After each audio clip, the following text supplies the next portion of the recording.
మామిడి పళ్ళ రుచులే కాదు, కపిల్ వారి 30 సంవత్సరాల నాణ్యత మరియు నమ్మకం. మన దేశంలో వివాహ వ్యవస్థకు గౌరవం ఉంది. ప్రతి ఒక్కరి జీవితంలో పెళ్లి అనేది చాలా కీలకమైన ఘట్టం. ఇద్దరు మనుషుల మధ్య, అలాగే రెండు కుటుంబాల మధ్య అనుబంధాన్ని, ఆప్యాయతని పెంచుతుంది. దురదృష్టవశాత్తు కొంతకాలంగా పాశ్చాత్య పోకడలతో సహజీవన సంబంధాలు పెరిగిపోతున్నాయి. సహజీవనాలు తప్పు కాదని సుప్రీంకోర్టు కూడా చెప్పడంతో సమాజంలో కొత్త పోకడలు మొదలయ్యాయి. అయితే చట్టంలో ఏముందో పూర్తిగా తెలుసుకోకుండా జీవితాలను నాశనం చేసుకుంటున్నారు. సహజీవన బంధాలు బెడిసికొట్టి కోర్టు మెట్లెక్కుతున్నారు. భారతదేశం బంధాలకు బాంధవ్యాలకు పుట్టినిల్లు. అయితే దూరపు కొండలు నునుపు అన్నట్టు మనలో కొంతమంది పాశ్చాత్య సంస్కృతికి అలవాటు పడుతున్నారు. ముఖ్యంగా సహజీవనాన్ని ఫ్యాషన్గా ఫీల్ అవుతూ సుప్రీంకోర్టు సహజీవనం తప్పు కాదని చెప్పిందని మిడిమిడి జ్ఞానంతో చట్టంలో ఏముందో పూర్తిగా తెలుసుకోకుండా తమ జీవితాలను నాశనం చేసుకోవడంతో పాటుగా ఇతరుల జీవితాలను సైతం నాశనం చేస్తున్నారు. లివ్ ఇన్ రిలేషన్షిప్ అంటే ఇద్దరు పెద్దలు వివాహం చేసుకోకుండానే సహజీవనం లేదా కలిసి జీవించటం. ఇది ఇద్దరు వ్యక్తుల సమ్మతితో కలిసి జీవించే ప్రతిపాదనను సూచిస్తుంది.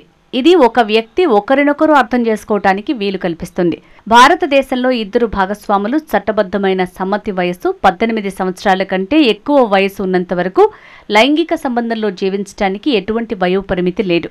అయితే లివ్ ఇన్ రిలేషన్షిప్ కింద ఒక వ్యక్తి యొక్క హక్కులను కూడా ఒక వ్యక్తి తెలుసుకోవాలి.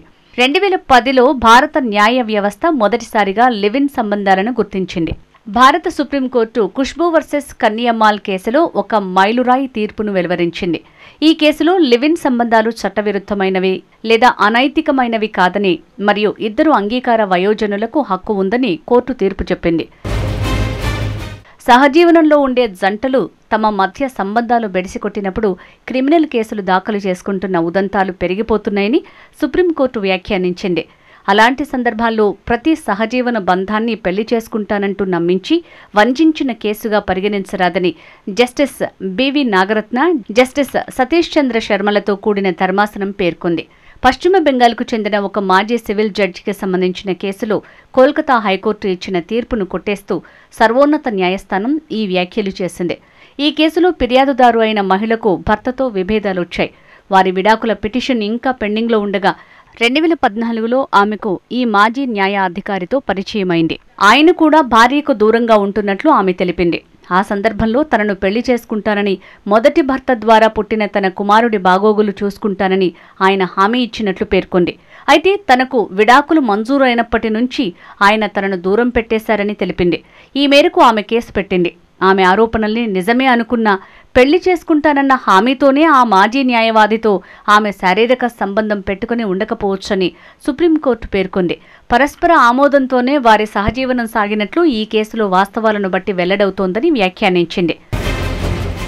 మరో కేసులో సుదీర్ఘకాలం పాటు ఓ వ్యక్తితో సహజీవనం చేసి ఆ తర్వాత తనను పెళ్లి పేరుతో మోసం చేసి శారీరక సంబంధం పెట్టుకున్నాడంటూ మహిళలు పెట్టే అత్యాచారం కేసులు చెల్లవంటూ సుప్రీంకోర్టు తీర్పునిచ్చింది.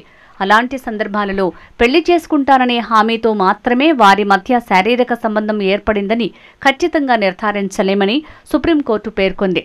లివ్ ఇన్ పార్ట్నర్ అత్యాచారం చేశాడని ఆరోపించిన బ్యాంకు అధికారిపై క్రిమినల్ చర్యల్ని రద్దు చేస్తూ కోర్టు ఈ వ్యాఖ్యలు చేసింది. వివాహం చేసుకుంటానని చెప్పడంతోనే అతనితో 16 సంవత్సరాలుగా శారీరక సంబంధం పెట్టుకున్నానని ఆరోపించిన మహిళా లెక్చరర్ దాఖలు చేసిన పిటిషన్ని న్యాయమూర్తులు విక్రమ్నాథ్, సందీప్ మెహతాలతో కూడిన ధర్మాసనం తోసిపుచ్చింది. ఇద్దరి పరస్పర అంగీకారంతోనే వారి మధ్య శారీరక సంబంధం ఏర్పడి ఉంటుందని అత్యున్నత న్యాయస్థానం వ్యాఖ్యానించింది.